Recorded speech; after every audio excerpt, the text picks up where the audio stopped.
Excellent. Well, how good is it to be in church this morning? Brendan, could you grab my props for me, please? I was told that I had to have props by my wife, so I have props. I've broken my watch, so we could be here quite a while today. But someone said that's all right. Thank you. I like you, whoever you are. It's been a while since I've shared in church. In fact, I think last time I shared was about the first week we had to wear face masks in church. And you don't realise how much you rely on people's facial expressions until you don't have their facial expressions. And so just a word of warning for you. If you were someone in the last 18 months that come along to church with your face mask on and enjoyed poking your tongue out at the speaker, I can see you today. All right? Just thought we'd get that out of the way. Cool. How good was last week's message by Cole Stringer? Who was here and heard that message? Yeah, I love that message. Because the Anzacs really speak to me. I've always been a bit passionate about war. My grandfather was a rat of Tobruk, and he fought in the 2nd 48th Battalion. And just listening to Cole really brought back some memories for me of my grandpa and just remembering some of the stories he told us. And I remember him saying one day that he was in hospital because he was on the front lines, he'd been wounded, brought back to hospital, and he used to eat toothpaste. He was well enough to go back to the front lines, but his mate wasn't. And so he'd eat toothpaste just before the nurses would come and take their temperature because it would raise their temperature and they would keep him in hospital a bit longer. And then at nights he would go out with the nurses. That's just my grandpa. It was funny, but it really did bring back a lot of memories for me. And then to back it up by going to Anzac Day at the dawn service and just seeing the amazing people that just decided, you know what, we need to honour the Anzacs and get out of bed awfully early, wasn't it, Tyson? Where's Tyson? Pretty early. Tyson's not a morning person, but he wanted to come along, and I really think that's great. But it was just one of those things where I looked around and I thought, there's so many teenagers to early 20s sort of people there, and I thought, how good is it that they have come out to honour the Anzacs? But it prompted me, the week before we celebrated Easter, and would they get up early to come and honour the man that laid down his life for their sins? It was just something that really prompted me. Anyway, I loved Anzac Day, but that was something that really prompted me. So, side note. So let's get into the message today. The vision of Re. It's awesome, isn't it? I love the vision of Re because you know how many words in the dictionary start with Re? There's like thousands of them. So it gives you a really wide scope of what you can speak on. So thanks, Trace. That was good. But you can tell a lot about a person by the words that come into their mind. So we're going to play a little word association game. What's the first word that comes into your mind that starts with re? Release, return, rejoice. Gary? Your father's initials? Great. Anyone else? Sorry? Reverse, reward. Okay, let's just keep going. We'll just do this for the day. Right, do you know what the first word that came into my mind was when I heard the words retire. I know, you would think, for someone my age, I probably shouldn't be thinking about retiring yet. I'm nearly 40. I'm starting to go downhill. 40's the new 20, Tyson, so pipe down in the front. 60's the new 40, right? That must make 80 the new 50, is it? Excellent, great. Love it. But retire was where my heart was at. I wasn't, I just wasn't feeling it at the moment. And, it's just the pressures of life and things that were just weighing me down. And to be honest, the last 6 months of my life hasn't been particularly fantastic. It probably all started with Anita's grandpa passing away and just watching his health fail. And I know he was 98. If I could get to 98, I just think that was amazing. But he was a man that I loved and respected, and it was hard to see him pass away. And so, we went from that, and then within a week of Tom's funeral, we get a phone call from the school to say that Lucas, my middle child, had been hit in the head with a cricket bat. Now, the mind boggles as to how that could happen. But it wasn't just a kid of his age behind the cricket bat, it was like a grade 9. And so he was on his way to hospital to get some stitches put in his head. And it wasn't just, the stitches, yep, that's one thing, but it was the fact that he was quite vague, and they were worried that the doctors were worried that he might have been developing a bleed in the brain, or if it wasn't that, it was a broken bone behind the eye which could build up pressure and send him blind. And so there was all this stress, and it was like just the unknown. And then a week later, I know you wouldn't read about this, a week later, our eldest son, Tyson, not to draw too much attention to you, guess what happened to Tyson? He gets hit in the face with a cricket bat. So off to hospital he goes, another x-ray, more money, it just, it keeps going on and on and on. Only to find out that poor Tyson had broken his nose. It just, it goes on, and you just, constantly, there was just pressures and burdens, and then, there was other personal stuff going on. There was family that was critically ill. There's friends that were in the fight of their life, and then we lost Sam, and that really gutted every single person I know. He was an incredible man, and I tear up just thinking about Sam, and what a blessing it was to be able to bring some wood for Leah and the family. But his legacy lives on, and that was really hard going. And then to top it all off, in January the 24th, Nita was at work. She was doing a late shift. Kids were with Kevin and Phyllis at the beach because we needed someone to look after them. And I come home from work, and we just started clover harvesting. And if you don't know what clover harvesting is, just imagine sitting on a tractor for 12 hours a day. And it's really long, it's really boring, but it's a great way for me to earn extra money with overtime or whatever else. But I was tired, and I come home, and I looked out the paddock, and I thought, I need to set my irrigator going. So I walk out, set it going, turn the taps on. I still haven't even been inside. I'm filthy, because clover harvesting is probably one of the dirtiest jobs you could ever find. Worse than mining, I reckon. And I turned it on, and the irrigator wouldn't walk like it should. Oh, just typical. Like, one thing after the other, to the point where all the small things were major hurdles. And so, what do? Well, I've got to get it walking, so you set to work, you bring the ute in, you get all your tools out, you start looking at what the problem is, and the irrigator's spinning around and it's walking and there's moving parts and all this. And I somehow, in my stupidity, put my hand on the framework as a moving part come past, and before I knew it, my hand was jammed in there. And I don't know, you know how some things happen in slow motion? Like when you fall off a motorbike and you're flying through the air, you have an immense amount of time to work out how you're going to land on the ground to protect yourself, but not actually enough time to move your body to do it. It was one of those times.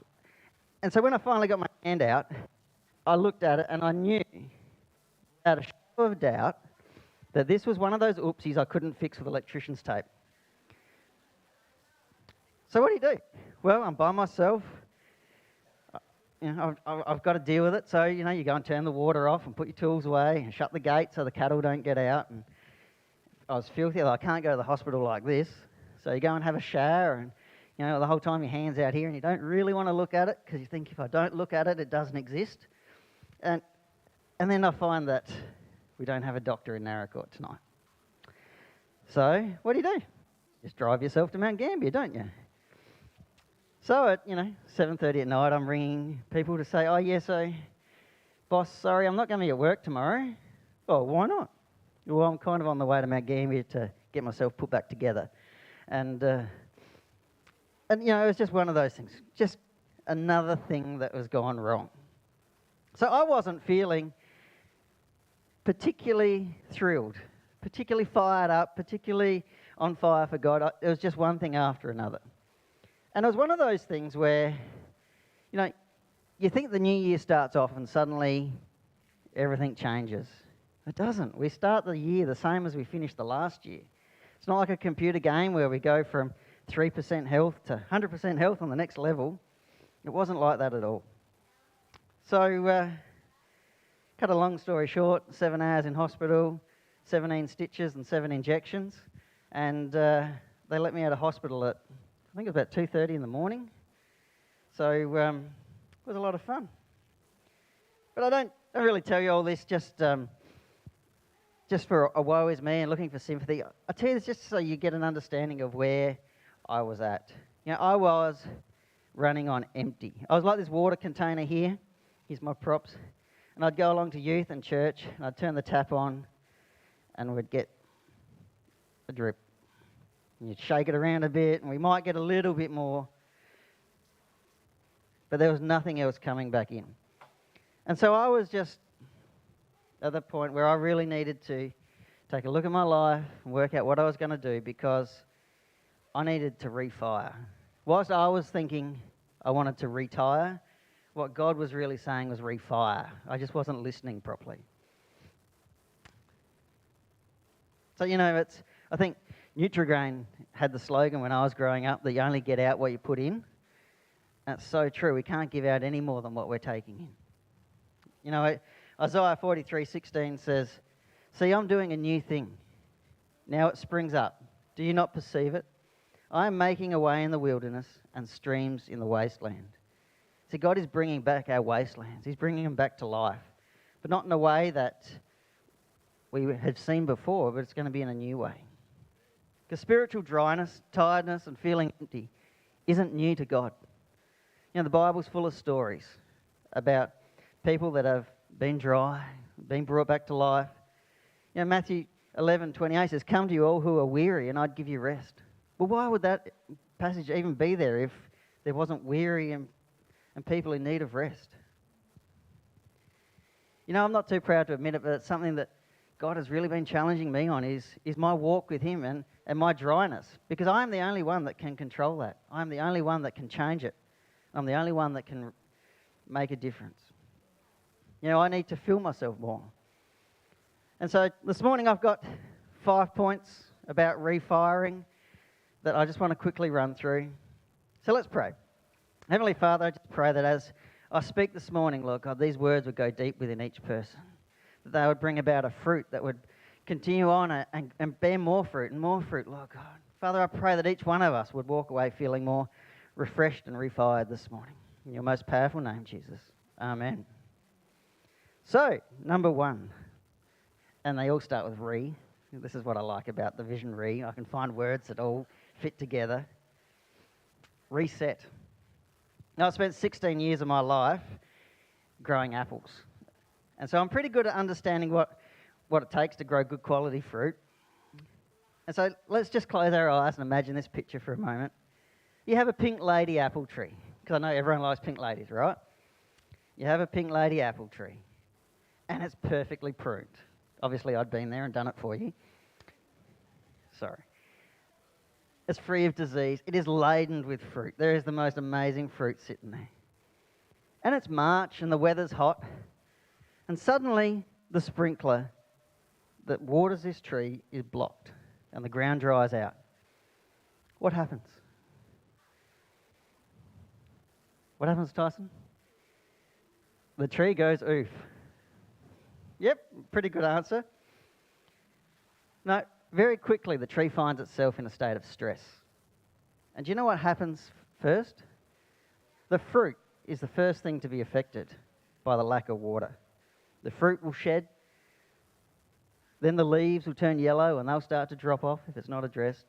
And eventually, if you don't address it at all, the tree, because it's so stressed, will die. Sounds pretty familiar, doesn't it? Sounds a bit like our walk sometimes. You know, I get a bit dry. I'm not refilling myself, and suddenly the fruit of the Spirit that's living in me starts to drop. You know, my love, my joy, my peace, my patience. Tyson smiles. He knows that I'm not the most patient person in the world. All those things really start to take a hit. You know, I know, I've come to learn that when I am dry, I become negative. Yeah, I'm normally a positive person, and sometimes that annoys people that I'm so positive. But when I am running dry, I become negative. Like, not just the cup's half empty negative, like I don't even have a cup to start with, negative. And I become sarcastic, don't I, Tyson? Stop nodding, okay? Stop, just let it go. But I've come to learn these things, like, and sometimes I think in life we all need to learn our tells. What is it that's in our life that when we're starting to get dry, that we start to notice changes? Like, I get probably angry, I get very critical. And that's just me. I'm sure you've all got your own lists. As I'm talking, I'm sure there's things going in your head. I hope. Don't want to be the only one that's like this.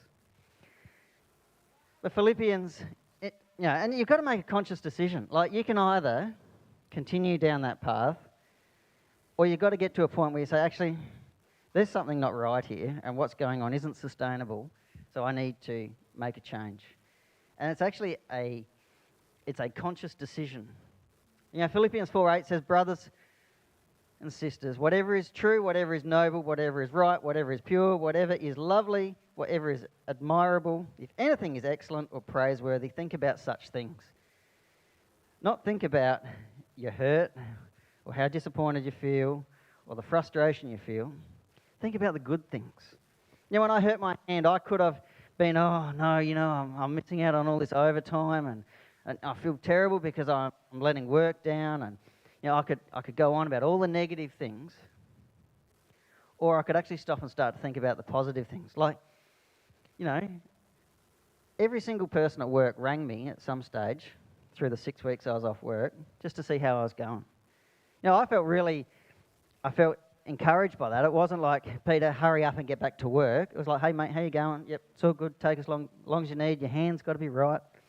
And the worrying thing was I actually got a staph infection in it, and so that's why it took so long to heal and whatever else. You know, I could go on about the negatives, but if you stop and think about the positives, you know, God kept me safe as I was driving at ridiculous hours of the night. You know, He kept me safe as I drove down there by myself. The doctors were amazing, you know.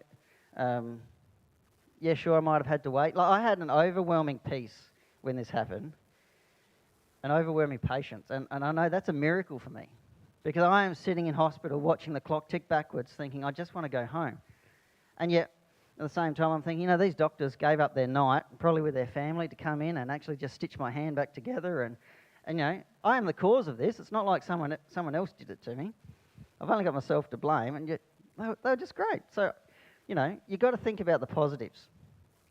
You know, one of the things I was thinking about the whole time while this was going on was the day before I did this, Anita's cousin Vanessa was flown to Melbourne for a heart transplant. And big shout out to you, Ness, if you're watching this morning. Just want to let you know that we are all praying for you at the moment, and can't wait to see you back at your full health.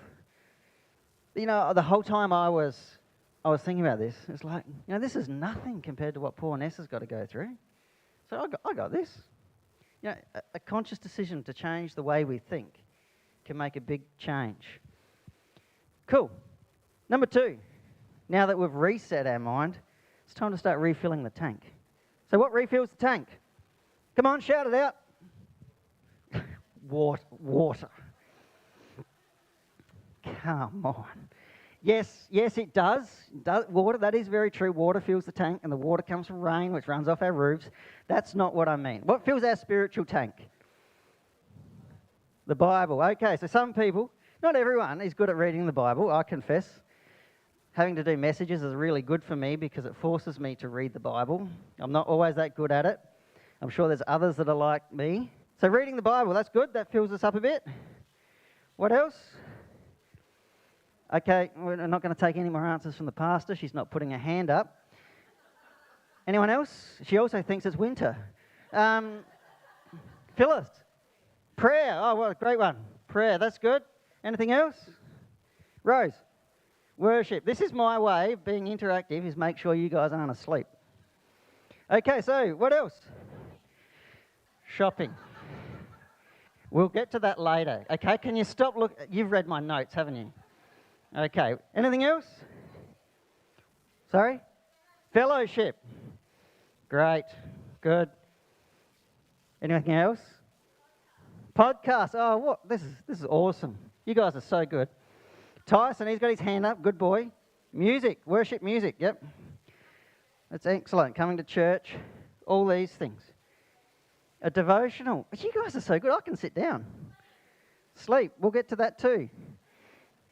Everyone's really good at reading my notes. It's good. So everyone, as you can see, everyone is filled differently, aren't you?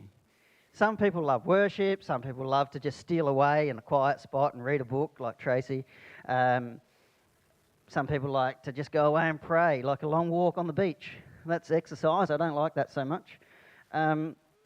But it's good. Like, everyone has a different way of doing it. And what we need to do is we need to find what works for us, and we need to do it. We need to be filling ourselves. Like, I spend a lot of time on tractors and in vehicles. I listen to Spotify all the time. And I confess, I probably should listen to more Christian music than I do. But in the last week, like, I have had I've been on the tractor for hours and hours and hours, and I've had non-stop Christian music going the whole time. And it's awesome. Like, I've gone right back to DC Talk. I know, I'm showing my age here, but, you know, some Audio Adrenaline, some of these things that I grew up with, it's amazing. But the more I've listened to the words, I'm like, these words are really powerful. And I've sung these songs over and over and over in the cabin of the tractor when no one can hear me. But it's fantastic. And you get out of the tractor, you're like, oh, I actually feel more built up. It's excellent. So, we're refilling our tank. Number 3. Here we go. This is where we get to our shopping, Danny. Cool. We need to refresh. You know, we're not just made up of spirit. We are made up of body, mind, and spirit. And so that means that sometimes we actually have to take care of our body and of our soul. Sometimes we actually have to do things that make us feel good. Because if we're not feeling good, there's no joy in life. So what makes us feel good? Shopping. My wife's smiling because she loves that too. So when you say shopping, you mean like Bunnings, right? Yeah, right. I got an aim there. Excellent. So shopping, great. I like a fishing trip. What else can we have? Tyson's got his hand up. Sleep. We'll get to that one too. That's coming next. What else? Yep. Walks in the forest, that's good. That's exercise though. I'll only give that one a little one. What else? Holidays. Family time. That's great. That's excellent. This jug's too slow. Good meal of KFC. Oh, there we go. Filled that up. Yeah, no, I can't wait for it to come to Naracoorte. But isn't it good? Like, there's so many things that can fill our soul. But we actually have to be deliberate about it. If you just think it's going to happen, it won't. We actually have to be deliberate. You know, I know that clover harvest is a really busy time for us, so I'll try and get some time away for the family before we start, and then again after we finish, because I've got to be deliberate about what makes us happy, and that helps carry me through the tiredness and the stress of having to deal with everyone and machinery and whatever else. So we're filling ourselves for our soul. Now let's get to our body. None of us are designed to work all the time. Right at the start of the Bible, you know, what did God do? He made the world in 6 days. He rested on the 7th. Such an important principle. One I am not particularly good at. You know, I don't find sitting down easy and just relaxing. I've had to work at that. And I think I'm getting better. I do like to sit down and have family movies and whatever else. And I would once have seen that as a waste of time. But I've probably come now to recognise that my body actually needs time to rest, to sit and do nothing, because while I'm doing nothing, my body is working overtime in repairing itself, in reviving itself. And yeah, you know, it's I can sit there and I could try and be thinking about all the jobs I haven't got done on the weekend because I haven't had much time, and you know, you work 6 days or 5 days and you come home and the jobs just don't get done by themselves, which is really annoying It would be nice if they did. So you rush around, you spend your Saturday trying to do all the jobs, and by Sunday you're worn out. Well, actually, you need to listen to your body. And if your body's telling you need to rest, then it's okay to rest. You're actually more productive if you do rest. You know, I've seen it time and time again where people have worked 7 days a week non-stop and they like to tell you how much they're working because I think it kind of justifies them for some way. And they're working flat out. And then all of a sudden something happens and they're laid up for months or weeks or, you know. And I think often we don't listen to our bodies, and if we had listened to our bodies, maybe we would have rested and then that wouldn't have happened, and then, you know, so it goes on. But it's important that we are listening to our bodies, we are resting, because rest is important. But also we need to be restful for our spirit. Sometimes our mind can be going non-stop about all the things that are going on. And I'll give you a bit of an analogy. I've got 3 boys in my family, and that I love them to bits. But if something goes wrong and there's a fight or a disagreement, I will get 3 boys come to me all at once, and they will be going flat out, telling me their side of the story and how they were wronged and what was going on. And while all 3 of them are telling me this, not one of them is listening to the other person. You know, we are made to be in relationship with God. Do you know what that means? It means that we don't spend our whole time talking to God. We actually have to spend a fair bit of time listening to God. And when we're talking, we don't actually give God time to talk back to us. We actually have to still our mind so that we can just take in what God's sharing with us. Isn't that right, Tyson? You need to listen. Sorry. You've copped a fair hammering today, haven't you? If it wasn't me, it was your auntie. Yeah. I'm sorry, mate. This is what I'm saying. Big shout out to Tyson and Josiah on the band. So good to see our youth, you know, really just growing. And we've got Mason on camera. Awesome. Get behind our youth. I really encourage you. Like Josiah's got the morning tea. Get behind them because the more youth we can get to Youth Alive, that's just fantastic. Really grows the health of our church. So, well done, guys. It's great to see you guys stepping up. Cool. Number 4. Relationships. Ooh, it's a hard one, isn't it? So, have you ever noticed when you go to light a fire, and I like to use fire analogies because I'm a pyromaniac. Have you ever noticed when you light a fire, if you put kindling wood against one good log, the kindling wood will burn up, but the log just stays there. It doesn't actually catch fire. But if you put 2 logs next to each other, they'll burn against each other and they'll continue the fire going. You know, it's a lesson I've had to teach my boys when they're lighting the fire at home, is that you can't put one log on the fire and expect it to keep going. We're designed for relationship, each one of us. And so, you know, when Adam was first on earth, God said, you know, it's not good for Adam to be alone by himself, so God gave him Eve. Like, we are designed for relationship, and yet we are not good at doing relationship. We are not good at being vulnerable. We are not good at being honest. And as much as we think we are, often we're not. Now, one of my favourite stories in the Bible, and it's a great lesson about relationship and having people stand alongside you, is actually in Exodus 17. It was when Joshua goes to battle the Amalekites. And I'll just read it to you. It's only a short passage, but it's really got some meat in it. It says, the Amalekites came to attack the Israelites at Rephidim.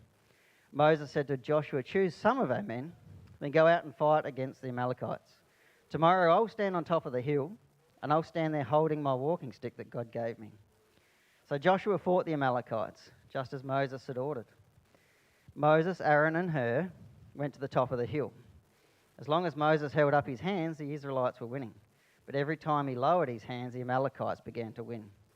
When Moses' arms got tired, Aaron and Hur got a stone and put it under him. He sat on it, and Aaron and Hur held up his hands. Aaron was on one side and Hur on the other. Moses' hands remained steady until sunset, so Joshua destroyed the Amalekite army with swords. You know, what a fantastic story about what victories we can overcome when we lift our hands to God. But honestly, I feel like the story could have been very different had Aaron and Hur not been there. You know, I really think Joshua doesn't owe his life to Moses and his walking stick. I think he owes it to Aaron and Hur, who held it up there. You know, so often we try and battle it alone. I don't know whether it's we're full of pride, whether we think we've got this, it's not that big a deal, we can do it by ourselves. But sometimes we just need someone to come and stand alongside us and to help hold our hands up. You know, we get tired. We get tired very easy. You know, the Bible says in Galatians that we should share one another's burdens, and in this way we obey the law of Christ. You know, it's easy, isn't it, just to ask how someone's going? But it's not quite so easy, to be honest, when we reply. You know, there's been times in my life, and this sounds silly when you say it out loud, but there's been times in my life where I've felt really hurt because I've been struggling with something and no one's cared. But when I stop and think about it, no one's cared because I haven't told anyone. You know, we're not mind readers. We actually have to be honest and open. Let me ask you a question. When you walked in this morning, I'm sure I hope someone spoke to you and said, "How are you going?" How many of you just fobbed them off with the usual, "Yeah, good, thanks, and yourself?" Chelsea's laughing. How often do we do that? How often do we... Yeah, it happened to me last Sunday, actually. I went home and I really pondered on it. I walked out the back of church, heading out to coffee, and someone asked me, "Oh, how's your week been?" And I said, "Yeah, good, how are you?" And they said, "Oh, yeah, good." And I don't know why I thought of it. I said, "Yeah, and how are you really going?" And I got a very, very different answer. And I'm like, why is it so hard for us to share, we don't have to pour out a whole life story and make everyone feel depressed. But how hard is it to say, "Yeah, I haven't actually had that good a week," or just a simple, honest conversation, and then we can walk away feeling uplifted because someone's been open and shared with us, and they're feeling built up because they've had to, they've been able to just get it off their chest, because we all know that a problem shared is a problem halved. My mum drummed that into me as a little kid. But as adults, we forget it. Or we think, "Oh, my problems are insignificant." They're not, actually. We need to be doing relationship better because we want to see the best for everyone. So let's get honest. Let's get vulnerable. Let's put aside our pride and all those things that are easy to stop us from sharing. Cool. Sometimes even just knowing the fact that someone else is going through the same thing is uplifting. Just block your ears for a minute, Tracy.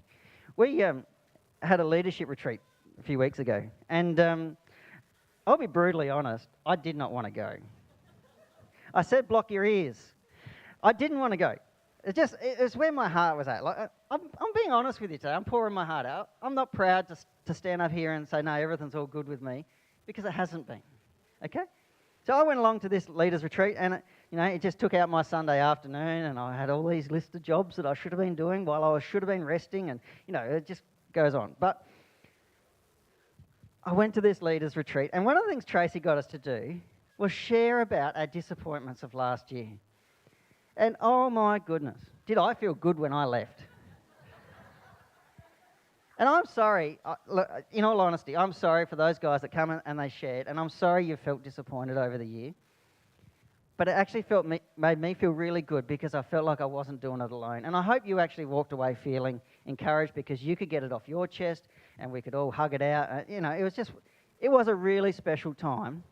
And it just really highlighted to me that the importance of doing life together and knowing what's going on with each other. Because we can walk around in the dark feeling like we are the only ones going through these struggles. I shared my struggles at the start of my message. Some of you probably looked at that and said, "That's nothing compared to what I've been through." And that's okay. That's okay. But let's do life together and let's be honest. Okay, last point. I know you're thinking about the morning tea and you're wanting to go and enjoy some of that, so we won't take too much more time. Number 5 is release. Release. Here's a good challenge for us. Release. It's not that easy, is it?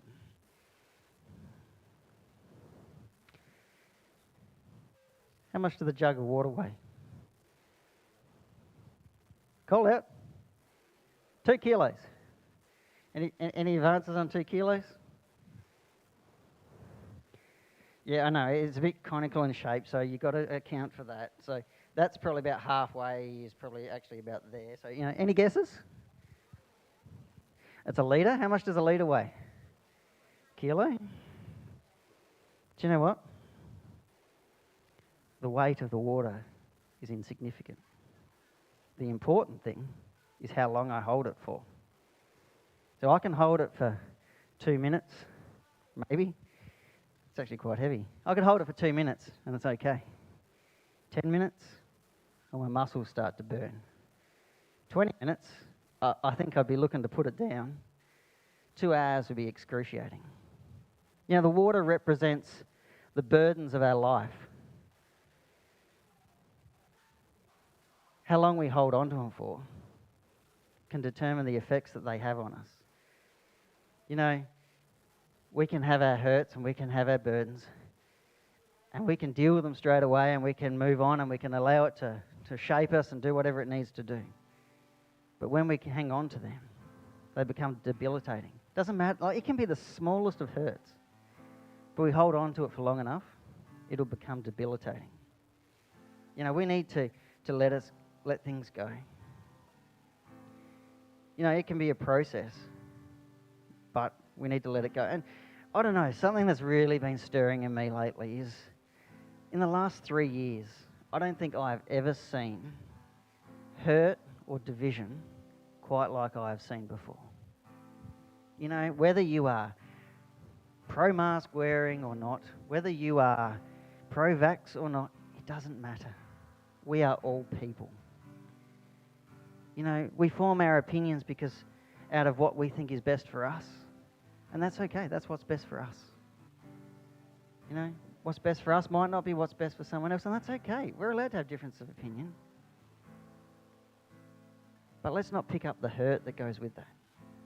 Let's not pick up that burden, the worry, the fear, the anxiety, the judgment.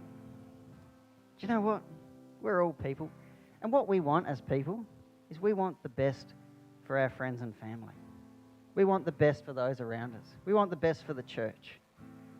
I want to give you an opportunity this morning that maybe you've been carrying around some burdens for too long. Maybe your arm's getting tired.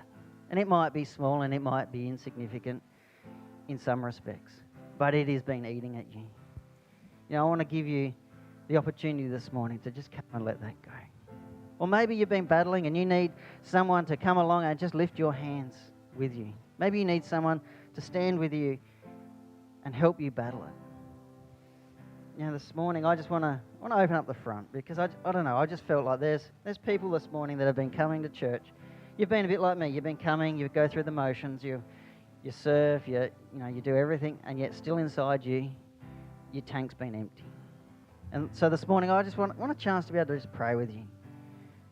To just one-on-one pray with you, encourage you, and the band can just come into some worship, and that'll be fantastic. But let's do life better than what we've been doing. Let's let things go. Let's focus on God. Let's fill our tank.